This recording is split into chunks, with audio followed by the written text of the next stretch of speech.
house on Hollow Creek Road. Daniel Greene never intended to come back to Hollow Creek. He'd spent 20 years running from the town, burying the memories beneath city noise and whiskey.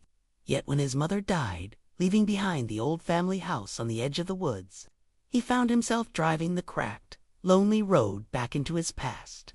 The house looked exactly as it had in his childhood nightmares' weather-beaten siding, windows clouded with grime, and the porch sagging like the jaw of a corpse. The mailbox still leaned crookedly, painted with the fading words, "Greene Family." Inside, dust coated every surface. Cobwebs hung from the ceiling like decayed curtains. The smell of mildew mixed with something sharper, metallic, that Daniel couldn't quite place. He brushed his hand across the hallway wallpaper, peeling away flakes of faded floral print. For a moment, he swore he felt something warm pulse beneath it, like skin stretched too tight over bone. He shivered and pushed the thought away. The neighbors hadn't aged kindly. Mrs. Albright, who lived across the street, waved him over that first evening. Her eyes darted nervously at the house. "You shouldn't stay there," she whispered. Daniel forced a smile. "It's just a house." Her lips pressed into a tight line. "Houses, remember? That one more than most." That night, Daniel lay awake in his childhood bedroom, listening to the house groan as if shifting in its sleep. Around 2 a.m., he heard a slow, deliberate creak on the stairs, one step at a time, pausing between each. His breath caught. He told himself it was just the wood settling, but he couldn't shake the memory of when he was 8 years old, listening to those exact same steps before the door to his room opened on its own. He didn't dare check the hallway. Instead, he shut his eyes, clutched the sheets tight, and prayed for morning. By the third night, the house stopped pretending. Daniel woke to whispering.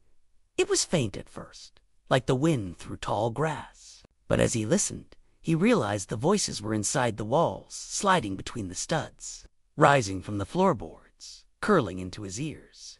He couldn't make out words, only the cadence. Soft, coaxing, insistent. He pressed his ear to the plaster. Cold radiated from it, and for an instant he swore he heard his mother's voice. "Danny." He stumbled back, heart pounding. His mother had been gone only a week, but the voice wasn't tired or old. It was the same as it had been when he was a child, calling him in for dinner, begging him not to play in the woods after dark. The next morning, Daniel checked the basement, the one place he had avoided as a boy. The wooden door creaked open, revealing steep steps descending into blackness. A stench rolled up to meet him, thick and rotten, clinging to his throat. At the bottom, his flashlight beam cut across the stone walls. Strange symbols had been carved deep into them, jagged and crude, some still smeared with what looked like dried blood. In the center of the floor, a circle of blackened candles surrounded a cracked porcelain doll. Its glass eyes glared at him with cloudy hatred. Daniel gagged and stumbled back up the stairs, slamming the door shut. He leaned against it, sweat pouring down his neck. That night, the whispers grew louder, and the doll's face haunted his dreams. He dreamt of his mother kneeling in the basement, muttering to the doll as if it were a living child. He saw her slicing her palm and pressing her bleeding hand against the wall. He woke screaming, the coppery temps of blood lingering on his tongue. Sleep abandoned him. He walked the house at night, flashlight trembling in his hand. The stairs creaked under unseen weight. The wallpaper pulsed. Doors clicked open on their own. Then came the scratching. It began in the walls, claws dragging down from ceiling to floor. Then the ceiling itself thudded, as if something crawled above, heavier than any rat or raccoon. One night, he woke to find the wallpaper torn in long strips, as if something inside had tried to claw its way out. The neighbors avoided him now. Even Mrs. Albright closed her curtains when he waved. He felt the house tightening around him, every breath of wind through its cracks whispering his name. And the doll, he had thrown it into the creek one morning, hoping the current would carry it far away. But that night, it sat on his dresser, water dripping from its hair, mud caked in its joints. Its cracked porcelain mouth seemed wider, as though it had smiled. He smashed it with a hammer, shards scattering across the floor. But the whispers only grew hungrier.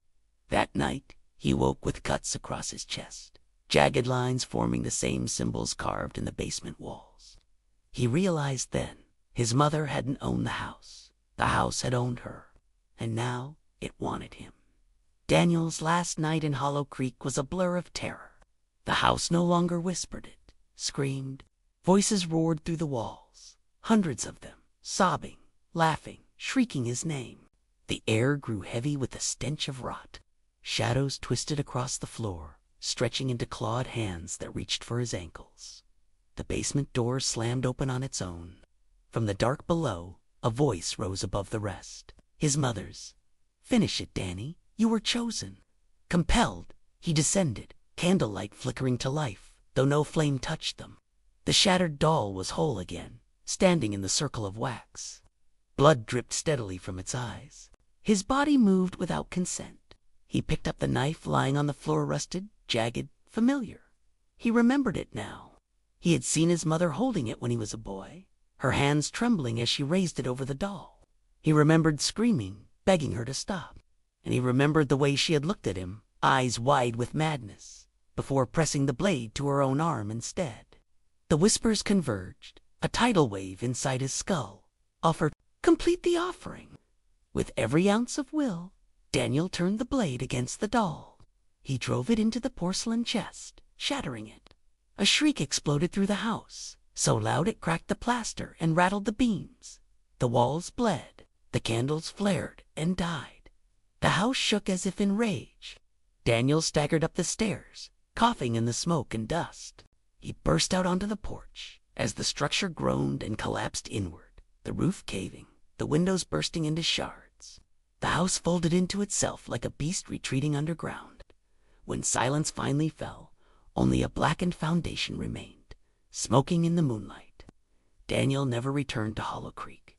The land was left abandoned, the ruins swallowed by weeds and vines. Locals whispered that on still nights you could hear screams rising from the soil, or see a pale doll's face staring up from the ash. Years later, in a city apartment far from the woods, Daniel woke one night to a familiar creak, one step at a time, deliberate, pausing between each. His breath froze. On the dresser sat a porcelain doll, cracked but whole, its glass eyes glinting in the dark.